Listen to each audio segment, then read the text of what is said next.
कैसे ईडी इस देश में एक्सटॉर्शन रैकेट का काम कर रही है। आप देखिए, अरविंद केजरीवाल जी इस देश के इतिहास में पहले ऐसे मुख्यमंत्री हैं जो मुख्यमंत्री रहते हुए गिरफ्तार हुए, और उन्होंने बताया कि कैसे इस पूरे मामले में एक व्यक्ति को पीएमएलए के तहत आरोपी बनाया जाता है। वो व्यक्ति 8 बार उनके खिलाफ कुछ नहीं बोलता है, 9वें बार में जैसे ही वो अरविंद केजरीवाल के खिलाफ बोलता है उसको छोड़ दिया जाता है और उससे 60 करोड़ रुपए का चंदा लिया जाता है। ये पूरा नेक्सस है। अरविंद केजरीवाल जी चाहे जेल में रहें, चाहे बेल पे रहें, चाहे बाहर रहें, भ्रष्टाचार के खिलाफ हमेशा आवाज़ उठाते रहेंगे। मेरे साथ आम आदमी पार्टी के स्पोक्स पर्सन सर्वेश कुमार हैं और उनसे समझेंगे कि पार्टी का क्या रुख है, पार्टी किस तरह से आगे रणनीति बना रही है, क्योंकि ये मामला पॉलिटिकल है, करप्शन का मामला है। इस पर सारी बातों पर आपको विस्तार से बात करने की कोशिश करेंगे। सर्वेश जी, जमानत तो नहीं मिल रही आप लोग?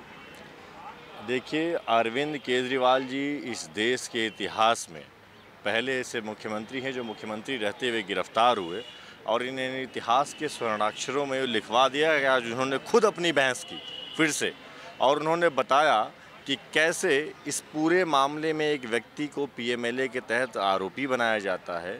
वो व्यक्ति 8 बार उनके खिलाफ कुछ नहीं बोलता है, 9वें बार में जैसे ही वो अरविंद केजरीवाल के खिलाफ बोलता है उसको छोड़ दिया जाता है और उससे 60 करोड़ रुपए का चंदा लिया जाता है। उन्होंने पूरी मनी ट्रेल को इस्टेब्लिश किया और पूरे कोर्ट में बताया। उन्होंने आज बताया कि कैसे ईडी इस देश में एक्सटॉर्शन रैकेट का काम कर रही है। आप ये समझिए, बहुत ही गंभीर बात है कि एक मुख्यमंत्री सीधे तौर पे न्यायालय के सामने ये बता रहा है। उन्होंने वकील के बदले खुद ही अपनी बात रखी। आज उन्होंने खुद अपना पक्ष रखा, माननीय कोर्ट ने उनको इजाज़त दी।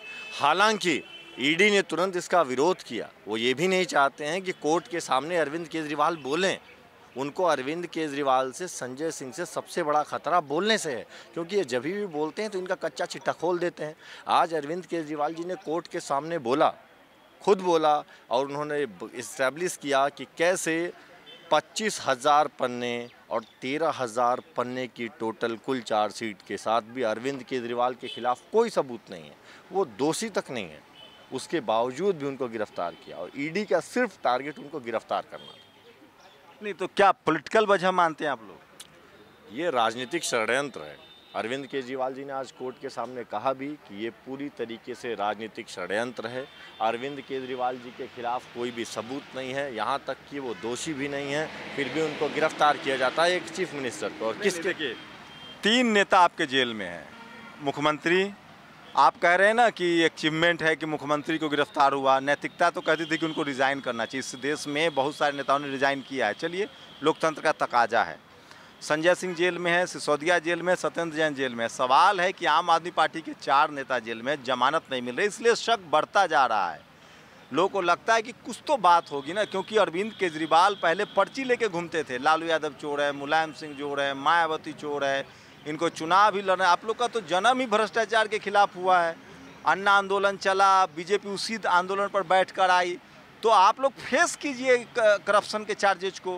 कोर्ट है, वो अगर आप सही हैं तो आप बाहर आ जाएंगे। अरविंद केजरीवाल जी ने फेस किया, कोर्ट के सामने उन्हें पूरा खुलासा किया है कि कैसे ईडी एक्सटॉर्शन रैकेट का काम कर रही है और कैसे एक व्यक्ति 8 बार मुख्यमंत्री के खिलाफ कुछ नहीं बोलता है, 9वें बार में जैसे मुख्यमंत्री के खिलाफ बोलता है उसको बेल दे दी जाती है। ईडी उसके बेल का विरोध नहीं करती है, और जैसे ही बेल मिलती है वो भारतीय जनता पार्टी को चंदा देता है 55 करोड़ का। कुल मिला के 60 करोड़ रुपए उसने आदमी को दिए। एक 100 करोड़ के पूरे रैकेट का कैसे चंदा गया भारतीय जनता पार्टी के अकाउंट में, इसी का उन्होंने खुलासा किया। वो भ्रष्टाचार के खिलाफ हमेशा लड़ाई लड़ते रहे हैं, आज भी वो। अब आप लोग को लगता है तो पार्टी के हिसाब से कि पॉलिटिकल आरोप ज़्यादा होते हैं, नेताओं को ज़्यादा बदनाम किया जाता है, जो सत्ता में लोग होते हैं वो बदनाम करते हैं?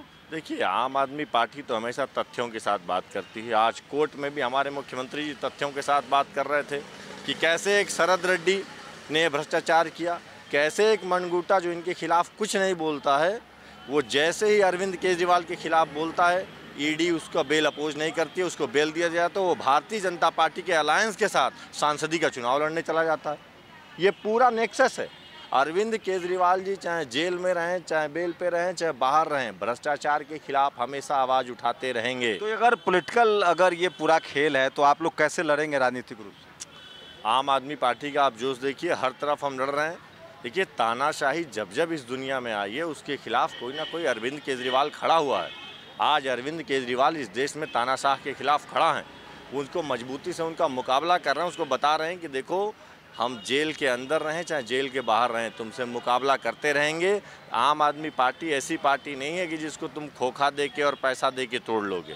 इस तो पार्टी के आम आदमी पार्टी पर विशेष कृपा क्यों हो रही, कोई खास वजह लग रही है? देखिए, इस देश में नरेंद्र मोदी को पता है कि देश का एकमात्र एक ऐसे नेता अरविंद केजरीवाल हैं जो उसकी पोल खोल देते हैं, जो ईंट का जवाब पत्थर से देते हैं।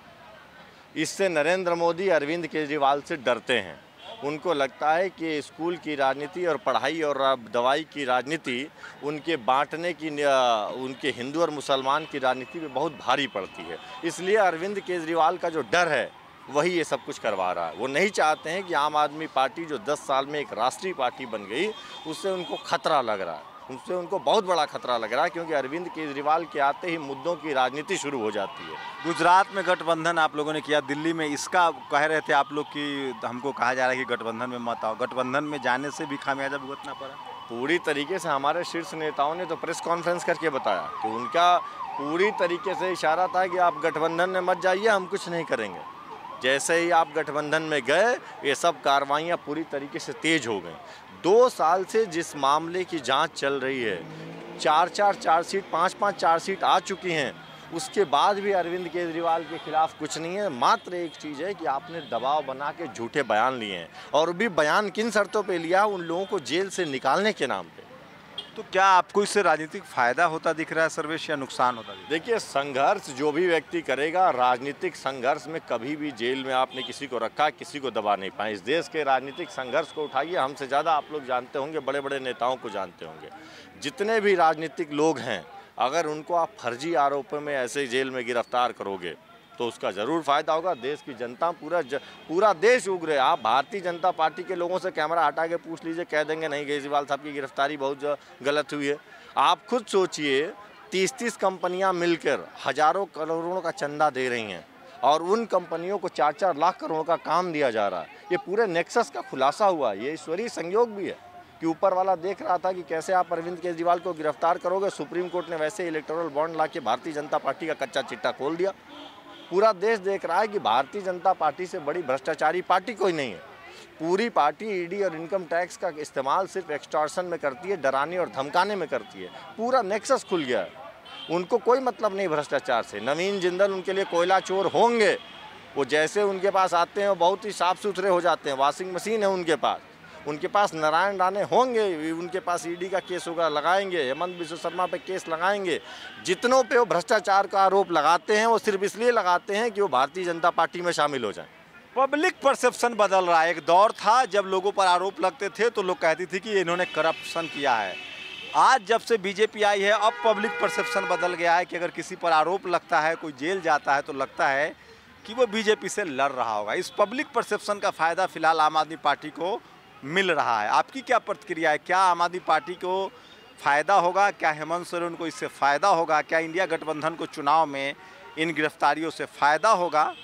आपकी राय बहुत ज़रूरी है। कैमरा पर्सन आशीष के साथ शंभू कुमार सिंह, नेशनल दस्तक, दिल्ली। नेशनल दस्तक की आपसे गुजारिश है कि अगर इसको बचाना चाहते हैं तो नेशनल दस्तक को सब्सक्राइब करने के लिए रेड कलर के सब्सक्राइब बटन को दबाएं, फिर बेल आइकन की घंटी दबाएं। नेशनल दस्तक को बचाने के लिए बहुत ज़रूरी है कि हर खबर को शेयर करें, लाइक करें, कमेंट जरूर करें।